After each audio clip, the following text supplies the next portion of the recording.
Jeez, Peter, this All National was good there, but I'm fierce deflated there. I did nothing there. It wasn't good enough, but I have to say, I thought it was a great test and all.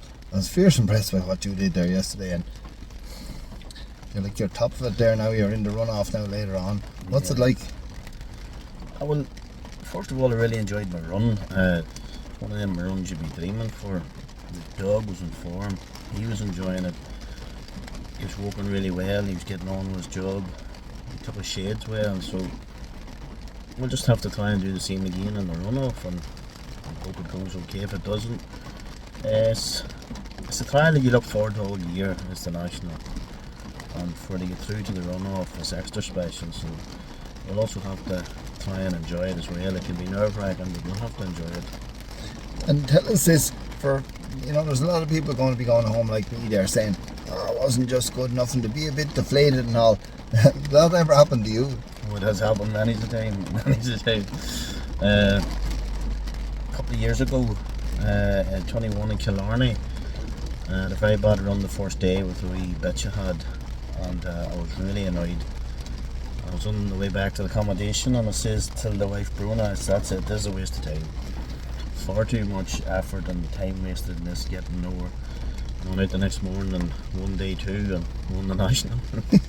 I was going to pack it all in. Yes, you were nearly going to throw it in one day, and the next day you were the hero you're after. And then it didn't stop there. Of course, you went to Wales, and I was very impressed. I was watching you in Wales in the qualifying round of the International there, and you were down to seconds left to get your single, and you just looked real cool to me. And I said, "How the hell is Peter keeping it all together and so cool and calm?"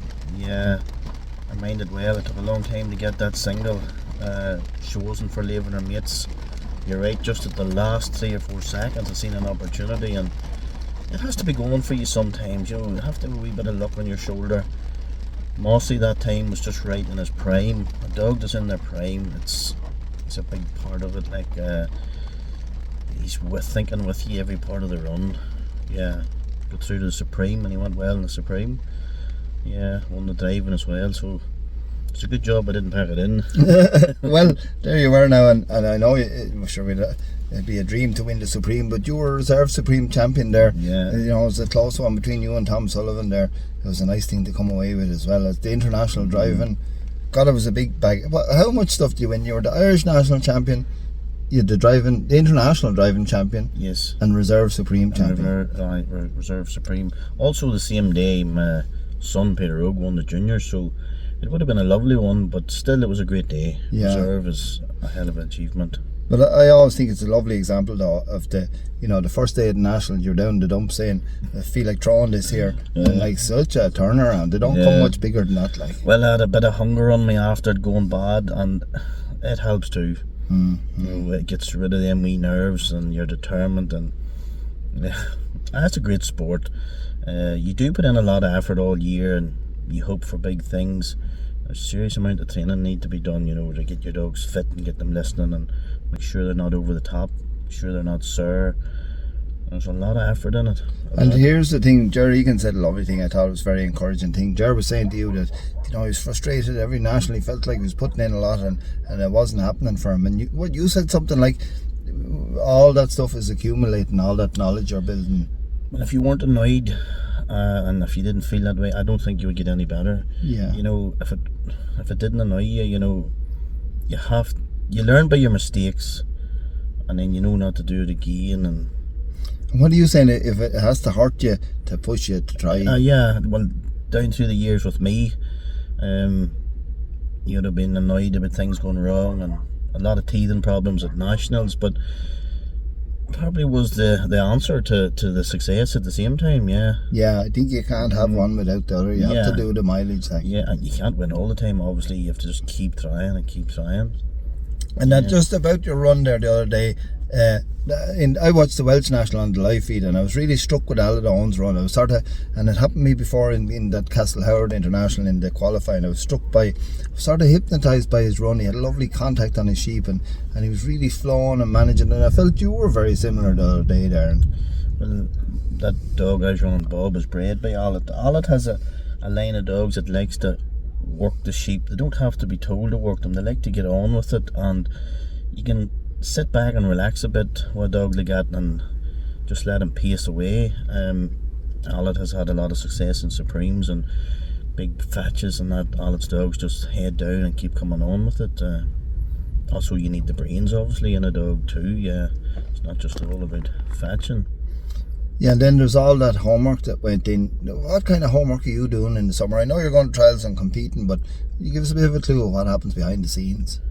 With the last week or two before National, I don't do much training. I just would stay maybe on the trainers in the wee field and keep the dog sweet, in case you sir him and put him off. So that's all Bob was getting, basically around home in the training field, and staying friends with him, keeping the bond right, doing an odd bit of shedding too, keeping the shed sharp.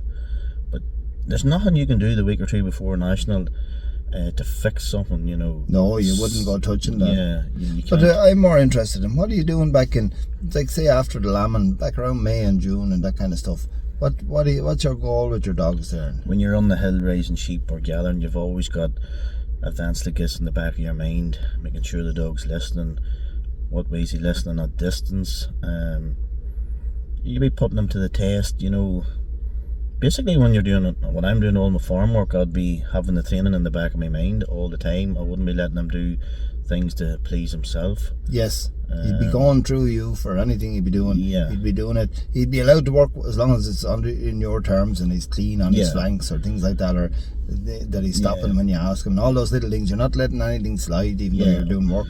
Always in a team way. I don't want to drill him too much and sir him. So, and all dogs are different. I've had other dogs in the past, and you could train them a bit harder. You could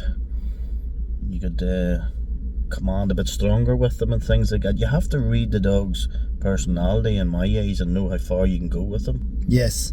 Yes, and now here's the thing too. You went out in this national and you only had one dog to compete in it with, and like all your eggs are in one basket. What about mentally? Like, how do you prepare for something like that? You've one shot there, and it's all or nothing, really. Some people say it takes 2 dogs at a national, and I would agree with them, yeah, because you can go out with your second run and you'll not make the same mistakes again. But it's in the back of your mind too, you've only one dog and you have to do it right. And that was in the back of my mind yesterday. You know yourself when it's going right. It used to be when I started, you would panic and the nerves would take over, but if you really want to do well, you have to push them to the side. You have to. And this doesn't even need to be in the interview, but a friend of ours said to me that he said that Peter told him, he said that you don't just wake up in the morning thinking you're going to win and all. You're not born that way. You have to manage your thinking and all. You tell us a bit about that.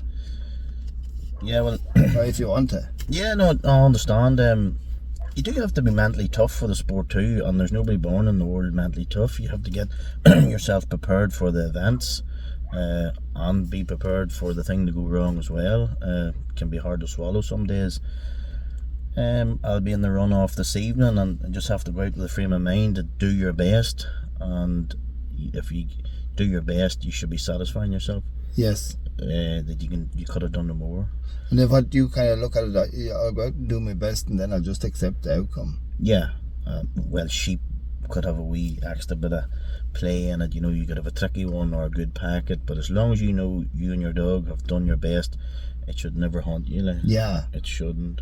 And yeah, that's the thing now. It's very interesting, that mental toughness and setting it up there, like you were saying, to accept it now. But now, granted, of course, you've done all the possible homework. You've done everything you can coming up to this, and you just kind of have to trust yourself and trust your dog a bit. Yeah. You'll be going to trials on a weekly basis there, and you'll be always seeing how he's performing and keeping an eye on his performance, and you'll always have to work on some wee things like. Yeah. Well, come here, it's not the first time we've had a chat there, but that's good. Thanks for sitting in and giving us a little bit of insight into all that. And now, and I like all the boys in the runoff, and I wish them all well, but I'd like to see you doing well, Peter. So far, James McGee's winner of the first day. He's in the runoff. We'll not know yet who's the winner for today. James is a very good hunter. Has had a lot of success, so it'll be tough up against James, and then we'll see who the third competitor is. But I wish the other 2 hunters the best of luck, and I'll just have to dig deep, Paddy. Fingers crossed. Well, thanks very much for talking to us. No Thanks for problem. that. No problem. Yeah.